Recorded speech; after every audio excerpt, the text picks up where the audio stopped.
as well. So maybe it'll work, but I think I agree. It's maybe not going to work out. Especially with MVP Phoenix, we know that they want to fight early, so all the heroes you just mentioned are just basically there to make sure that MVP Phoenix can't fight that early. So it seems like MVP HOT6 should be able to force MVP Phoenix to play their game rather than vice versa, which we have seen thus far. So I kind of like the draft of MVP HOT6. If I were to pick a favorite, I would still pick HOT6 based upon draft. Yeah. It is very geared towards fighting MVP Phoenix, or at least fighting it. MVP still have so much sustainability, though, not only in just their two supports, but also Slark has a lot of sustainability of his own, and I worry that they don't have too much to quite deal with that. I guess a lot of burst damage coming out from the Lina, but we'll see how it comes out. We'll indeed see how it comes out. It is MVP Phoenix versus MVP HOT6, winners bracket finals, TI5 Southeast Asian qualifiers, and time for the game with Baseskip and Zayori. All right. Let's go. Mr. Baseskip. Let's go. I'm excited. Indeed. This should be a good series. Just game one of a best of three, and this is the winner bracket winner bracket. So, of course, the winner of this will be going to Seattle in some form for TI5, whether it's to the wild card or to the actual main event, but very exciting for both teams. Which draft do you favor here? I think I personally favor the MVP lineup a little bit. They've got the Slark and the... No way, MVP, huh? The Phoenix, sorry, what am I doing? You're right. The MVP Phoenix lineup. This is going to be tricky, and especially since they're both tagged as MVP at the top. That's just what you look at by default is when you're casting. So, okay, so HOT6, Phoenix and HOT6. Yeah, HOT6 on the Radiant, Phoenix on the Dire. Yeah, might just end up using Radiant and Dire a decent amount, but I think I favor the Phoenix lineup overall. I like the Slark pickup. It doesn't look like he's going to get punished too heavily in the lanes, and that's kind of the one place that you're a little bit worried for the Slark. And I feel like the Drow Ranger should be dealt with decently, but it is pretty close. It just looks like MVP Phoenix are very comfortable. And we talked about the Witch Doctor and the Dazzle in the draft, and they've got both of them here. So I think the support play is going to end up being a pretty big deal. Yeah, most definitely. Early runes will just be split. Both sides will stay fairly defensive. Slark as well as the Invoker grab the initial bounties. Looks like for the Radiant side here, it'll be the off-lane Clockwork, mid-lane Invoker, and really nothing too crazy about this lane setup with a safe lane try. A lot of killing power there, and well, Dire side seems to be doing pretty much the same. Spirit Breaker in the off-lane. They will have one stationed up in the mid, ready to snipe that courier. Q will be here on the Slark, and Febby trying to grab that little chicken, but good pathing from HOT6, and it will not get picked off quite yet, at least. But it's pathing back just directly. As I say that, oh my. Febby's going to see it. I think he's got it. Easy. No way to upgrade that one, and that's courier kill. So Phoenix get a minor victory here to get things started. 16 lucky viewers enjoying that one. Yeah, at least Invoker got his extra pack of tangos delivered, so he's looking all right there, but it looks like Phoenix just want to put a ton of pressure on MP here on the mid lane. There's already a charge coming in, level 1 from March, and then an immediate pause. Okay. For KP on the... So Shadow Wave leveled up on the Dazzle already. QO is level 2. He can land this Pounce. Pounce and Exon's shift, yeah. And then once they pounce, they just... Heal bomb. They can nuke. I'm curious how deep they'll go for this. I think this is just a play to pressure the Invoker, knowing that the Courier's dead now to limit what he can ferry out. Pounce will just barely connect. Febby coming in. Doesn't drop the heal quite yet. TP rotation from Heen. They'll try to turn around onto March. Heal from the Dazzle. Will pick him back up, and now the Fissure block out. QO in a bit of trouble here. Still 10 seconds before the Pounce. Light Strike Array will be on the mark. This could well be your first blood. Auto attacks coming aplenty, but he works his way through the trees. They'll get him. It's the Invoker that gets the last hit, and he'll find that bonus gold as the first blood is drawn. It looked like HOT6 really knew exactly what Phoenix were going to kind of go for here in the early game. Again, they're sister teams. They've kind of played against each other a lot. They're brother teams, Cameron. Come on now. Whatever you want to call it. But the Lina carrying a TP scroll that early into the game does really suggest that he had a read on the fact that, okay, look, we know Phoenix. They're going to do something crazy. They're going to try and put some pressure on our Invoker, and they were more than ready to counter that. Earthshaker rotated over into position, leading with a TP March. We'll block out here. They force out the charge, but that's nice. To force a charge like that, they know he's out of mana. It'll be on cooldown, and they'll still try to contest this rune, and he picks up a haste, knocks off Jerax's clarity, and we'll be able to head back to safety. Up top, Dazzle will grab the bounty rune, so MVP Phoenix securing a bit of rune control, at least early on. Yeah, the Clockwork is doing decently in offlane. Some be getting some farm going for himself, but is getting harassed down pretty heavily by the Lesh. Still has a bit of regen left. He opted to just block out the pull through camp here and get a little bit of vision down into the river with the ward that he's placed. So not the best information in terms of keeping tabs on what the supports are up to. And that does mean that he has to play a little bit further forward to try and scout them, and that's a little bit riskier. So we'll have to see how that works out. MVP Phoenix, they don't have the best ganking supports in the world necessarily, so I think that also influences the decision that you're like, oh, okay, even if I can't really see the supports, I've got a decent idea that they're likely just stacking and farming the jungle at most points this game. So they probably aren't too worried about the Invoker getting pressured mid, at least from the support angle. The Spirit Breaker could be a totally different story. Yeah, and since that first gank for MVP Phoenix failed, I think they'll be a little more quiet in the next 3 to 5 minutes or so, and then we'll see that first group up begin around the healing of their supports once they get a few levels on him. QO will take a cold snap in the mid lane here. Nothing Dark Pack can't solve, and he'll be just fine. Meanwhile, in the top lane, though, MVP Phoenix getting close to the tower, and this is where they've got the sustainability. No Edict in the Lesh, going for a pretty standard build here, but they're going to shove forward and try and pressure this tower a little earlier than expected,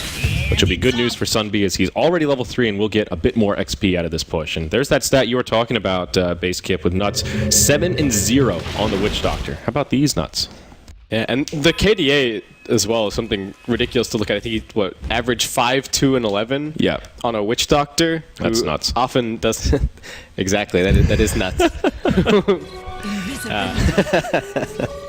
Getting a well played there, but anyway. So as a Witch Doctor, you know, you're often the 5 position support. It can be a little bit different. Sunbeam. How early did that Maledict come? I think he's dead from the Maledict. I think so too. It's going to be close. Oh, he's definitely dead. Yeah, no tango, no way to regen up. Yeah, okay. That was pretty close. 60 damage, more than enough. So that'll be a kill on the clockwork. Gets MVP Phoenix on the board. Nice little pick off there. Of course, Witch Doctor getting the last hit. If he had a salve instead of a mango, I think he lives there because he could have just popped it in between one of the early ticks. But even if he just had a tango instead of the mango, if he had eaten it right away, there it might have been just been enough. Yeah.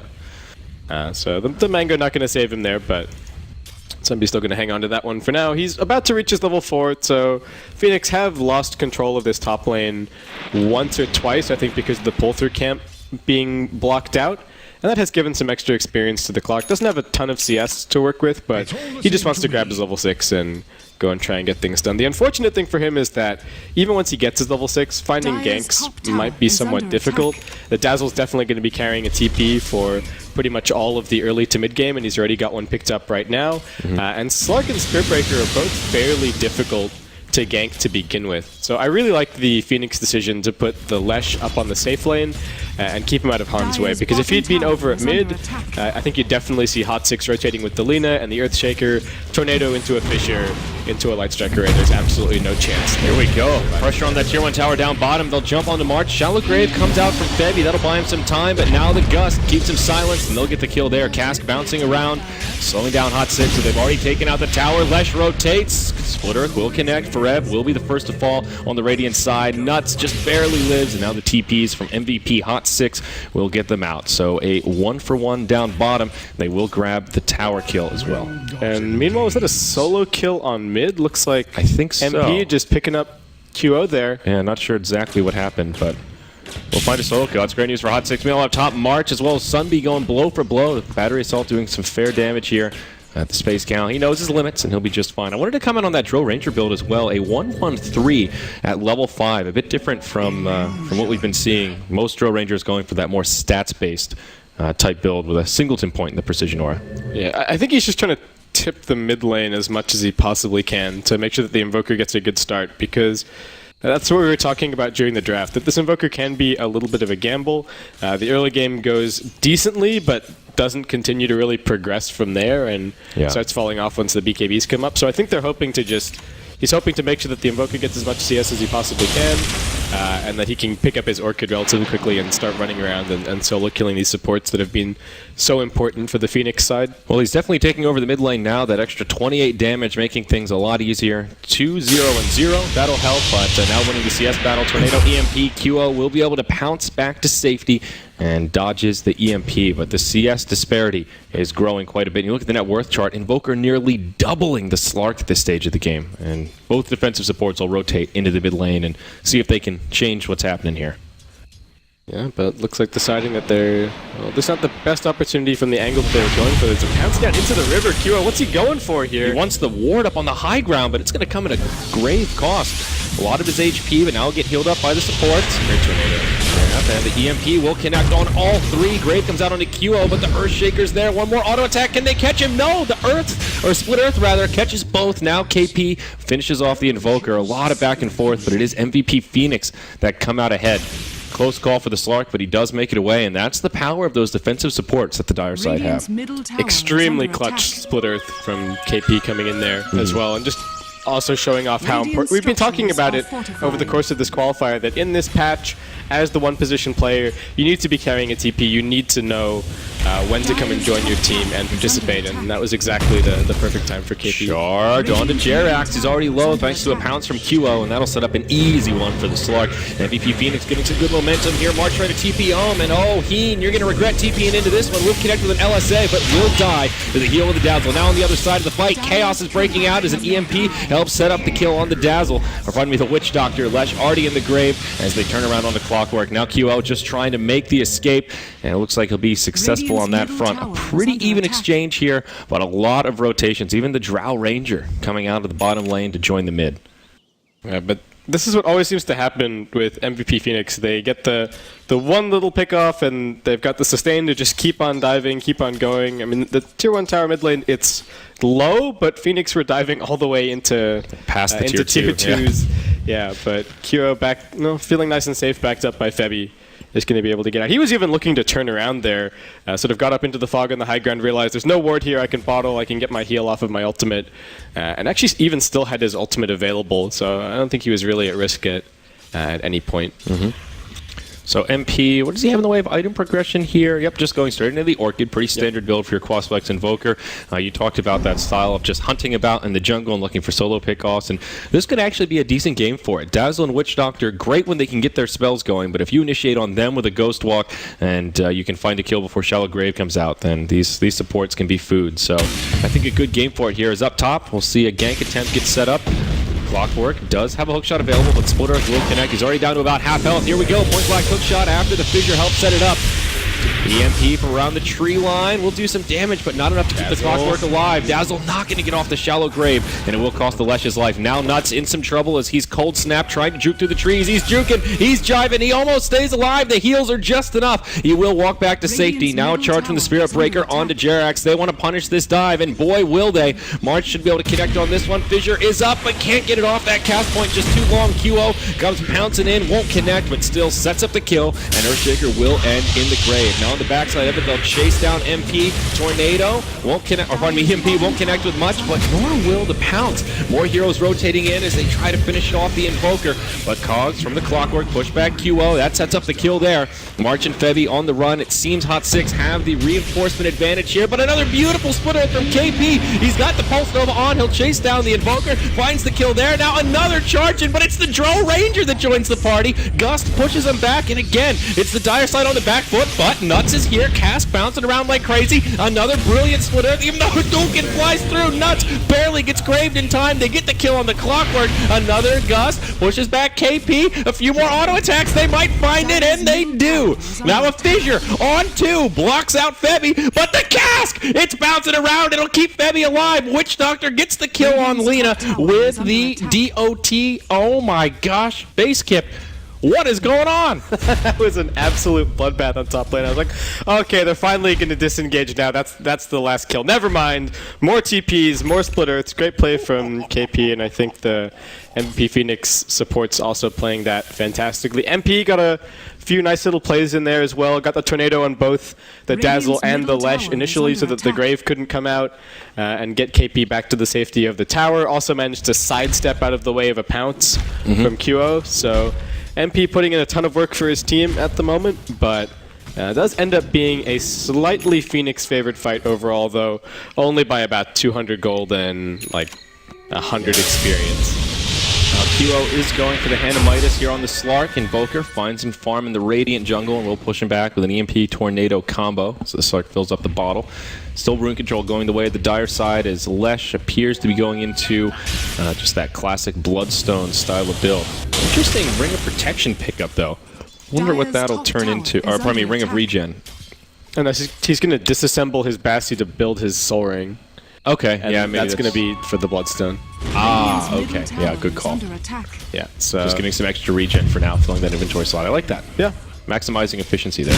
just sitting on it. He may have just bought it as well as he was dying top lane, just to make sure that he lost less gold, since he's been farming, and for that reason has primarily unreliable, I would say. True. Yeah, fair point there. Up top, looks like there could be multiple fights bringing out his QO going for Forev, but Jerax will TP in. LSA connects from the high ground. Dazzle nearby. QO Nice will pop Cog. the ultimate, but Cogs lock him in place.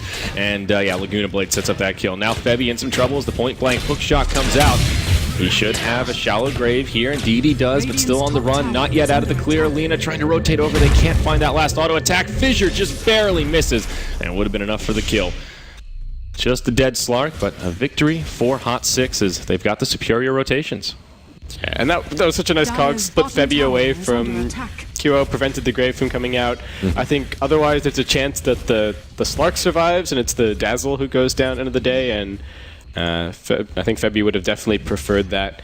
One thing to point out, and I think we were looking at this a little bit earlier on the overall net worth, but this Dazzle is doing ridiculously on farm. He's actually nipping at the heels of the Slark right now. He's level 8. That's Yeah, absurd for 14 minutes. Yeah, he has put in a lot of work, and he still hasn't died. He's 2-0 and 5 top lane action. Yeah, those cogs really working well here for Sunby. Oh my, Margie Nether strikes in, but Lena throws out the Dragon Slave, connects on both, and turns it around on the Spirit Breaker. That was kind of an awkward interaction there, the way the Slark was pouncing in right as the cogs came out, and he ended up on the other side of the cogs and got pushed away. Nicely played by the Clockwork, but every so often you see those cogs doing some funky stuff. Yeah, and I like the way that HOT6 had been playing this. I think the Invoker got his core levels, and now he's just running around throwing Tornado EMP every single time it's available. And I wonder if maybe that's the concern that I've been having with some of the other Invokers that we've seen, that they kind of get these initial levels, they get their combo going, but never really manage to find a whole lot of initial action. And some people only go and start looking for things once they've kind of finished farming up their Orchid, and otherwise they'll just sit on a TP scroll and think, okay, look, I'm farming, and if something breaks out, I'll go and counter-initiate, because, of course, Quasark's Invoker is fantastic at that. But MP's just been running around like a madman, getting things done, and really putting his team on his back thus far. Also, great farm in the Drow. She's been relatively uninterrupted, has only joined a couple of crucial fights, and somewhat greedy build from Fora, but I think it works out just fine here as he goes in for the HOTD. Does he have a creep dominated? He does, in fact. It's over by the Ancients right now. Hook shot on the nuts, and this one's going to be a little bit rocky. Battery Assault, more than enough damage. Dazzle trying to come over for the shallow grave, but can't get there in time. Nice solo pick off for Sunbay. Looks like he's got a Satyr Tormentor and try and stack up some Ancients on the Radiant side. MP up top, they bump into QO. Forev starts it off with a silence, and well, as soon as he cleanses it off, there's another one there with the Orchid. Nice reveal, and Invoker will secure yet another kill. The Hand of Midas on Slark. I don't know here. Looks like March could be thinking about a Hand of Midas as well with his casual Gloves of Haste. Yeah, he does tend to do this a lot on his Spirit Breaker. I think it tends to be his preferred build, but normally the early game goes a little bit better for Phoenix than it has here, and I feel like they're losing a lot of momentum. Yeah. The combination of somewhat greedy builds on all three cores is coming to bite them. I mean, if you look at the net worth, it's 4K, but the Slark's Midas is in there as well, so that's not really an amazing early to mid game item. If you block out the Midas, he's got barely nothing in his inventory. The Lesh is still just working towards his Bloodstone, which, while we've talked about, is an amazing item and very good for farming, but he's still going to need more, and he's still sort of creep focused for the time being. So here we go. Punishing that perfect. Invisibility rune on the Clockwork, sets it up on the March. He'll get bashed, or looks like charge right in there. Jerax throws out a Fissure. Febby has the shallow grave, but it just buys March a couple of seconds. I think Clockwork should still be able to take him down. Jerax drops the Echo Slam before he falls. Hook shot misses at point blank. Oh, Sunby, that would have been an easy There'll kill. be a charge soon. Oh, it's up, actually. And he will charge away. There is a rocket. Maybe he can find it. Ooh. Oh. No. Not even going to try. Okay, well, a bit disastrous for MVP HOT6 there. Thinking it would just be a free kill, not quite realizing the Dazzle was nearby. I feel like Fevy's positioning this game has just been spot on. There have been so many shallow graves that have turned those little exchanges around. Invoker cruising around, though. Ghostwalk on. Orchid at the ready, looking for a pickoff. Sees that little armadillo running around here, and oh, Kilo, he's in some trouble. Out comes the cold snap. Does he actually have the damage to find this kill? I don't think the soul burn's going to be enough. And yeah, Dazzle has the shallow grave. Tornado pushes him back, but QL will just barely live. Goes into the ultimate form. Shadow Dance buys him some time as he regens up. Pounce will be off the mark. Lena's there. Drops some damage, but HOT6 on the back foot. March goes cruising on in. Finishes off MP. And Lena will fall to the Wrath of Leshrac. So just like down bottom, a 2-for-0 going the other way. What started as possibly a free kill ends up being a disaster for HOT6. And Spiritbreaker is just such a scary hero as well in these kind of situations where you're off looking for pickoffs in the enemy jungle, comes charging in from the other side of the map. And HOT6 even have amazing vision over here in the dire jungle. They've got a couple of wards around the place. They're keeping tabs on all of the movements through, and that should be setting up for successful picks for the Invoker, but Phoenix also very successful when it comes to dealing with that. I'm going to keep doing it. It's just going to keep happening. Oh yeah, I think MVP have the lead right now. Andrew, what do you think? Solid analysis. All tied up. We'll see which MVP comes out big. Double Midas now on the dire side and the Bloodstone. So all the farming tools completed, and they'll start to make a dent in that net worth chart, also finding some successful kills. The Drow Ranger, though, picks up a BKB. Hookshot comes in, connects on the creeps, and QO happy just to pounce back to safety. With a BKB on the Drow, perhaps this is when HOT6 start to commence some 5-man action, and charge comes out onto MP to set this up. MVP Phoenix will look for a fight here. Alright, Tornado, EMP, stops the Space Scout dead in his tracks. Gust will be off the mark. KP TP's in. Fevy takes a Dragon Slave off to the side, but it's QO in the front lines going straight for Heen. The Death Ward doing huge damage. Lena gets dropped to start this one off. Now Sunby in some trouble, battling the Slark and the Cogs. Just barely walks away, but now a charge forward. No way to stop it. Oh, but there is. Cold Snap's there. No, not a Cold Snap, but he still gets finished off. Spiritbreaker will get turned on forever with a BKB on. A few more auto attacks will find him, but KP turned by Jerax. A beautiful Echo Slam in the middle of the fray. Still not enough to save the Drow Ranger. So now the cask is bouncing around, just hitting a couple of creeps. Are now Nuts on his way back in. Wants to get the Earthshaker, but can't quite do it. Will get isolated by Sunby and ultimately brought down. EMP does a little bit of work here in the mid as MP in the Ghost Walk trying to keep them low, but oh my! Heal Bomb from Febby brings him low, and he'll be forced to walk away. Hookshot in from Sunby under the tower. Very bold here, rather ambitious, and it will backfire as he goes down, gives another one to the Leshrac. Yeah, I really don't know about that hookshot at the very end, but great play from both sides throughout that team fight. QO goes charging in. Every team fight has been like that. It's like one side gets a great initiation, then a counter initiation, just keeps going back and forth and ends as a 3-for-3. I mean, Phoenix got the superior net worth gain out of that, but very back and forth. We'll see another charge down bottom. A great LSA from Heen. Turns, puts down the Laguna Blade as well. Rev rotating in. March. Whoa, that was bold. He could have made it out, but turns around. LSA connects again, and that will be the end of him. Space Cow stuck in the grave as Phoenix retreat. Yeah, they've been dealing with the Spiritbreaker's initiations so nicely, but they've also given themselves the draft tools as well. Nuts now in some trouble, getting auto attack down. Can they save him? Won't be able to, and a silence as well onto QO. Oh, gets snapped and right click down. HOT6 bring everyone bottom and get 3 really big kills. Yeah, that was great. The silence is doing so much there, and that is one of the weaknesses of Slark, both Gust as well as the Orchid. If he's not ready with the Dark Pact to cleanse it off, and we've seen a few times now where he's cleansed one and the other is right there ready to lock him down, and that limits his escape quite a bit. And we still don't see him with any core item outside of the Midas. Cooling towards probably a Blink Dagger, but still not there. Yeah, I wonder if he's regretting the Midas pickup at all. I think he has to be. I mean, I think it'll still work out alright, but he definitely needs more items. A lot of his damage is actually nuke-based at this stage, since he has no real right-click, and the Drow Ranger BKB means that he can't really do a whole lot there. Just being able to pop BKB and keep on running back to your team is fantastic for the Drow. And as we've seen, we were just talking about it, the fact that HOT6 have been dealing with the Spirit Breaker initiation so nicely. Part of that is to do with the fact that the Spirit Breaker is picked up early in the draft for Phoenix. It is a year that they prioritize quite a bit. Ooh, Jax was looking for that with the totem. But Yeah, only level 1 totem though, so not getting too much extra damage. Nice deny from Nuts. Limiting some income there for HOT6.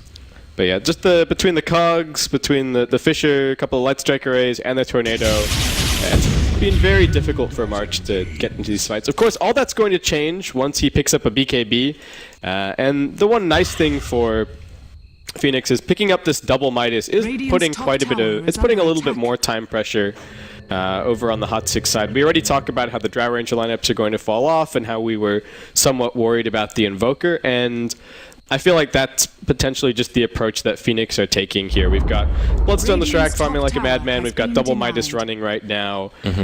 We're not really that stressed, though. The question is whether or not they're going to be able to hold on to their high ground. The net worth difference is actually still relatively close, I think, compared to the tower difference right now. Looks like HOT6 are up by 2 towers overall. Yep, I think it's... But the Drow's farm is continuing to get better and better. And I think it was a pretty smart call from Forev to go for this Dominator and pick up some additional farm here and there.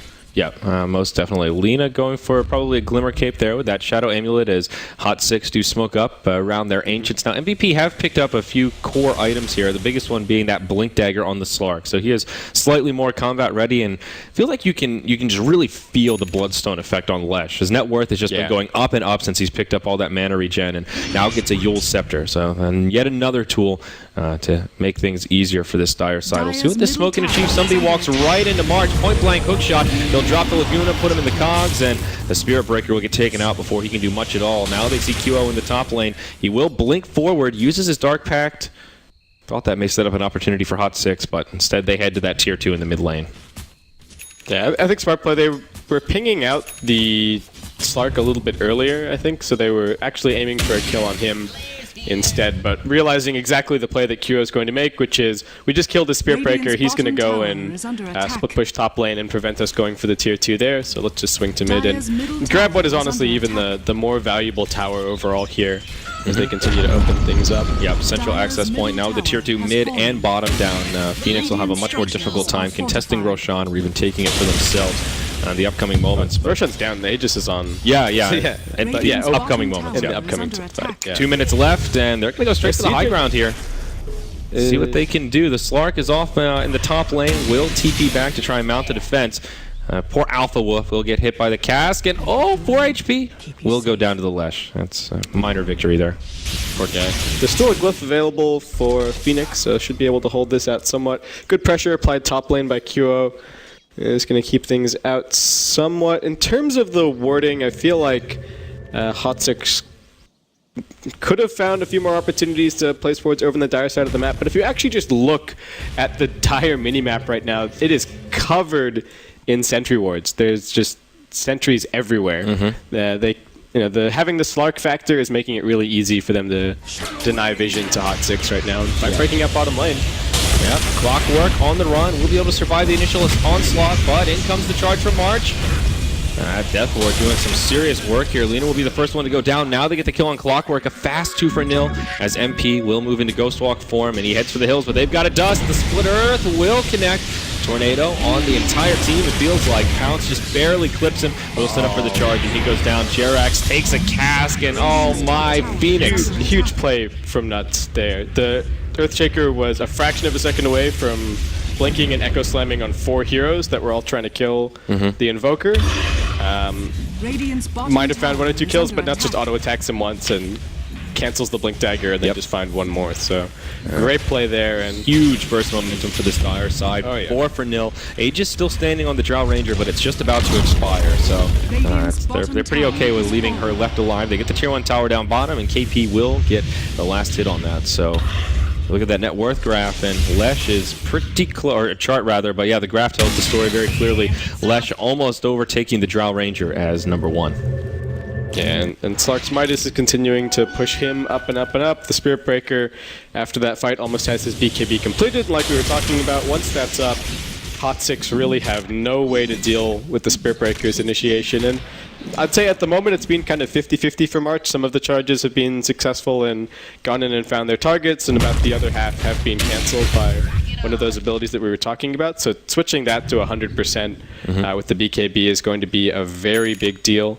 Yeah. And I think HOT6, a bit of a disappointment out of this Aegis somewhat. They did manage to go and grab a couple of towers, but didn't end up being able to use it in a team fight, and it only ended up being a tiny bit of siege on the mid lane, only about 350 damage dealt, so... Yeah, nothing Phoenix will be too upset about. BKB on the Invoker, pretty close here, about 500 gold away. Steps in the right direction for HOT6. And it looks like Earthshaker thinking about a second Glimmer Cape for the team. One already up on the Lina, and he's already got that cloak. Probably progression towards his own. I see some drawing on the minimap here. Radiant side, maybe interested in just trying to invade the Dire jungle and stay aggressive. But here, just shy of the 30-minute mark, all tied up 21-21. These two teams feel very evenly matched. Yeah, definitely. But it does feel like Phoenix are just nickel and diming out the wind right now. That's little wins here. They've got the... Yeah, they just get a little bit of extra farm here, here and there. I think the Slark pick has worked wonders for them, really. The HOT6 lineup has really struggled to find all that many kills on him. I get the feeling that HOT6 were also expecting that the Lesh could have potentially been run mid, and we're hoping that their ganking supports, along with the Invoker pick, we're going to be able to put a lot more pressure on there and get more of an advantage going on out of the early game, but Phoenix set their lanes nicely, and as we've also seen, just the extra map control that they're getting off of the Slark ultimate is being really big, since HOT6 want those pickoffs to enable their pushes, but they can't get any vision over on the Dire side whatsoever. So they're pretty blind right now, and it's actually Phoenix with a pretty hefty vision advantage for the time being. Yeah, you're right. Actually, all the Radiant wards have been taken out. Power of the Slark. So Roshan should be around the corner. Still haven't seen what that RNG timer looks like, so we'll have to continue to be patient here. But Slark pulling up his gold. He's up to about 4.5k now. Pretty curious what QL will move into next. So I think BKB is still a consideration, but with the way that he opened up his item build, he probably wants to get something for a little bit of right click, and just straight into the Scotty. Just going to be straight to the Scotty. I think he can get away with this, and Phoenix the pressure is somewhat off. I think if you have a different support duo, the BKB is a lot more tempting, but you've got Shallow Grave to bail you out, and based on how well Febby's been positioned, I think the Slark hasn't died. Yeah, the Slark can pretty much count on that. And then you've got Witch Doctor as well for some extra sustainability. So I mean, Febby has played a hell of a game thus far.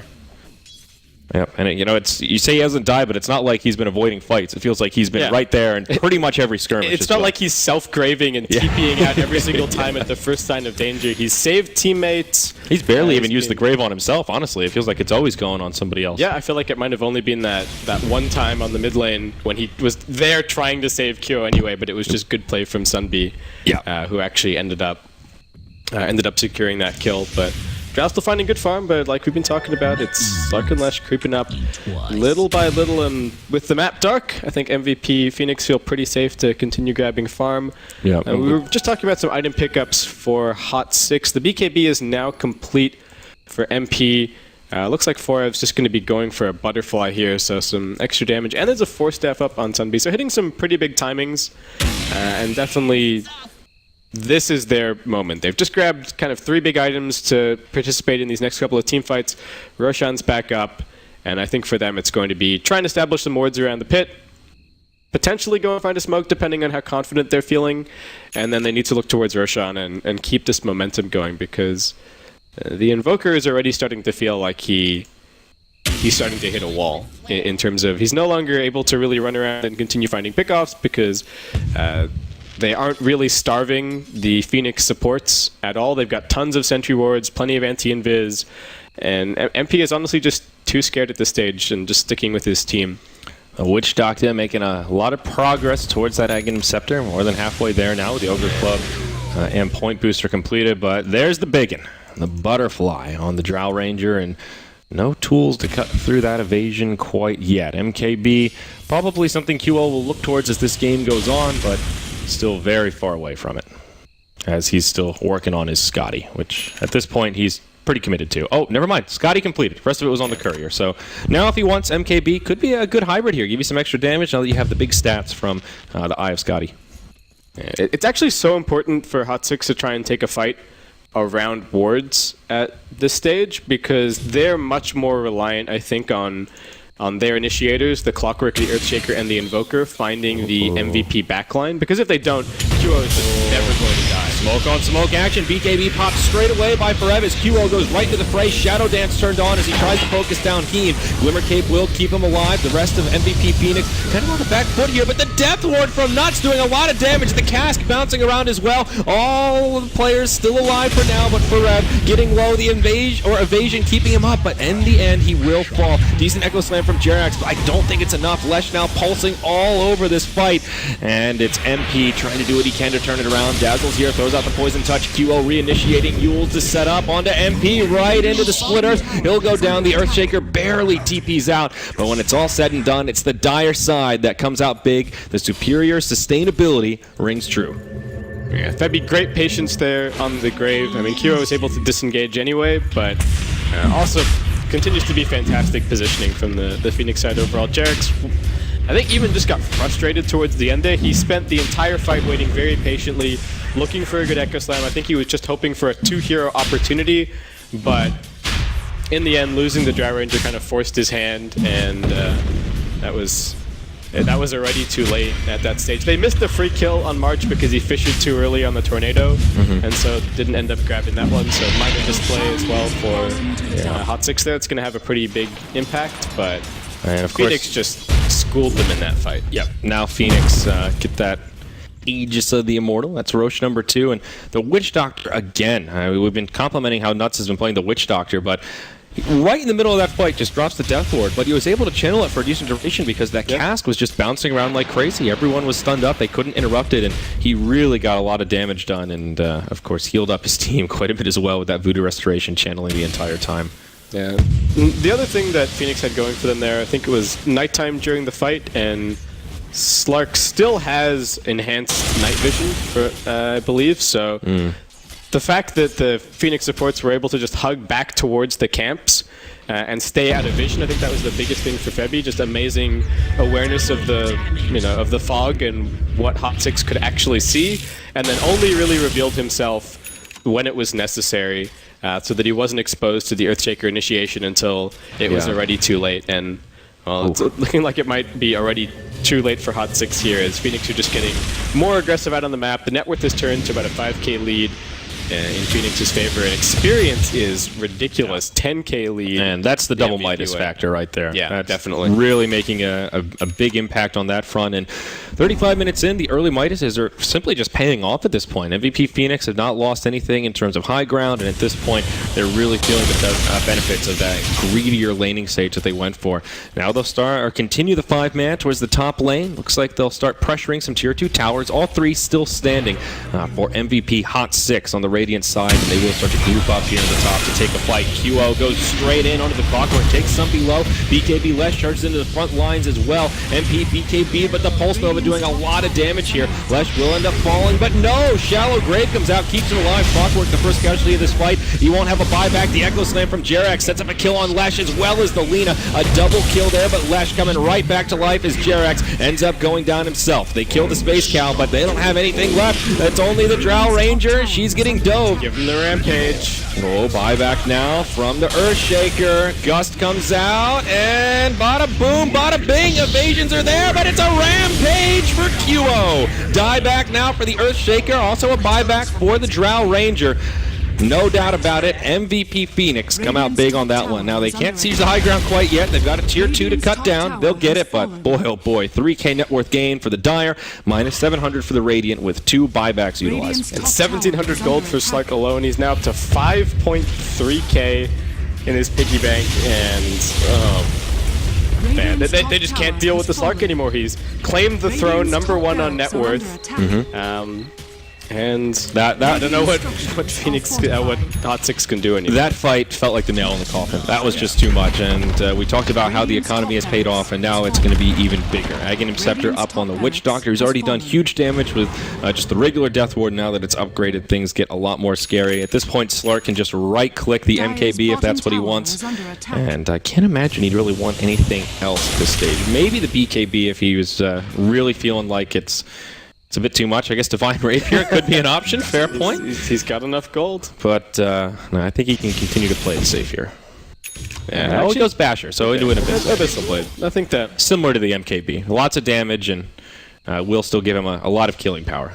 Yeah, it gives him some good lockdown. And I don't even know if the Drow is that much of a problem for him right now. So long as somebody is just staying right up in the Drow's face and making life difficult, then I think that's absolutely all right.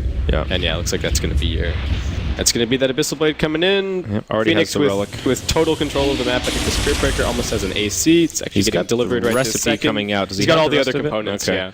So 2 more big items to go. That Aghanim's on the Witch Doctor, and we didn't mention it, but the Solar Crest on the Dazzle. Huge item pickup there.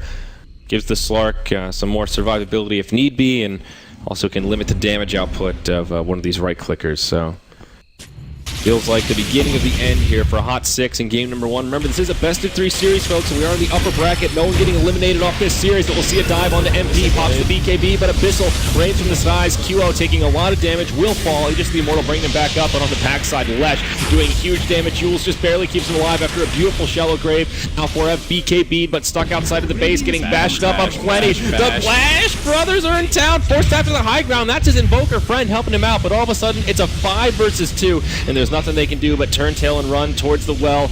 In comes KP, he's trying to chase him down. Pulse Nova's running a plenty. MP moves into the tree line, won't be able to fog it, and their entire team about to end up in the grave. Drow will just barely live. I think we could be in GG territory here, Basekip.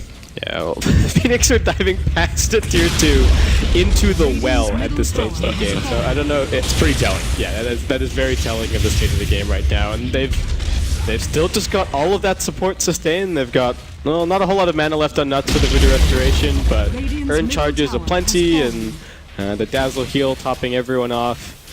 And I mean, we talked about it in the draft. This is just the style of Dota that MVP Phoenix loves to run. QO on something that can dive, and the support's just, well, making sure that he stays alive at the very least. Yeah, they've got another tier 2 tower to chew through here. They'll just rotate down bottom, and 2 lanes of barracks up. It's pretty even game for most of it, but boy did they take over once we got past the mid game. I think even yeah, definitely hard game. I think the most interesting thing to look at on that graph is not even necessarily how big the lead is right now, but how relatively small the lead was for HOT6 when they were actually ahead. They never broke more than 5k net worth, and as much as there was a whole lot of fighting in the early game, Phoenix actually did surprisingly well with the item decisions that they made. You have to keep in mind that the Slark was fighting with a Midas. You have to keep in mind that the Spirit Breaker was going for a Midas early on as well. And even with that, HOT6 weren't able to take the fight in a one-sided enough manner that they could make full use of the Drow Ranger strategy and just knock down all of the outer towers very quickly and build up a huge gold lead. So yeah, most certainly. Yeah, during the draft we said Phoenix probably a little bit better in terms of individual play, and I feel like that's really what's kept them in this game and helped kept it even while they just waited for those farming tools to really kick in. And certainly agreed. And like the support play from Nuts and Febby has just been ridiculous. I think Febby is still yet to die, and he probably isn't going to now that he's got a Solar Crest. 0 and 18. He's also picked up a Crimson Guard, mind you. Not an item you get to see on Dazzle too often. Like the luxury of all luxury items, I'd say. And very telling of his performance so far. Yeah. Doing my Dazzle proud. All right, so Phoenix coming in for bottom lane at the moment. They're not the Aegis right now, but I don't think they're all that concerned. No. I mean, if they wanted to, they could back up and they could farm some more items. There's 3.6k gold on the Slark, so could even add the MKB to the inventory after the Abyssal Blade. Lesh has also got quite a bit of gold stacked up right now, so he might be grabbing something. Though the other option is just to save for buyback, Boots of Travel straight in, and MVP Phoenix could end the game right here. But Roshan's only actually going to be up in about a minute's time, so it looks like relatively early respawn. And Phoenix could also look for that if they're feeling even the slightest bit worried that they might not win this game. Yeah, HOT6 just hanging on here, doing what little they can. Slark will go the safe route. Picks up a BKB, a fresh one here at the 41-minute mark. So no extra damage. I guess feels like he doesn't really need it. But now he can just charge in, dive those tier 4s, get close to the well, and feel pretty safe against all those crowd controls. Feels like MVP Phoenix kind of just playing with their food a bit before they finish it. It appears they will indeed wait out this last Roshan. BKB, that's not a very QO item, I feel, but you know, it's a trip to Seattle on the line, one way or the other, like we were saying. So it looks like his team, maybe March is having a stern word with him, like, look, this is important, buddy. Let's make sure that we win this one. I don't think this game is even remotely possible to throw, but HOT6 aren't GGing out. They're gonna. It feels to hold on to it. Pretty insurmountable. MVP Phoenix wait for the Roche, and it seems they may not even go for it. The big boy's back, and here we go. The Hail Mary play from MVP HOT6. They move out of the base. QO jumps right on him, gets orchided, but hey, that's that new BKB debuted. Out comes the Abyssal Blade onto MP, forced Apple by him a little bit of time. He gets bashed and ends up on the low ground. Oh, how lucky for him. QO takes the shallow grave. That'll keep him alive as Lena is the first to fall. Deathwar from the other side of the trees from Nuts doing huge damage. And HOT6 say, we've had enough. 5-0 for the final fight. That will demoralize us into a GG. Nearly a 30K net worth lead for Phoenix as that game ends. And well, as we talked about, pretty even as we got through that mid-game, but once the Dire pulled ahead, it just seemed like it was their game for the taking. Definitely. And I don't know what to say for HOT6. I think giving away the Dazzle and the Witch Doctor proved to be a little bit of a mistake. They held down the early game so fantastically for Phoenix, and you can see it that they had one cohesive game plan the whole way through, and it just worked. Yep. And we were talking about it, that if HOT6 are going to be taking games here, it has to be on the basis of strategy. It has to be on the basis of having a slightly more creative draft, but it feels like Phoenix had their number, at least in that game. Yeah, so we'll welcome back Purge and Sheever. Sheever, you might want to get your mic down so we can hear you. There we go. Victory. Victory is found. So, thoughts about that game, Purge? I think the support play from MVP Phoenix was a bit better there. We did see that Nuts has a complete win record. He hasn't lost yet on his Witch Doctor. And his positioning was just really good in a lot of those fights. You'd be... like, the camera wouldn't even catch it half the time. It would just be Nuts on the side of the fight, casking, maledicting somebody, getting crucial ultis down. I think that was really clutch. Febby played extremely well as well. Also, I loved his items this game. Didn't just go for the fast solar crest that we see a lot of supports do. He also gets HP on top of that, so it just makes it really hard for him to die. He can grave somebody else that's in trouble. And there was just, I think, too many fights where HOT6 couldn't quite kill everybody, even though they were low. And if that happens enough, like, a Slark's gonna eventually up.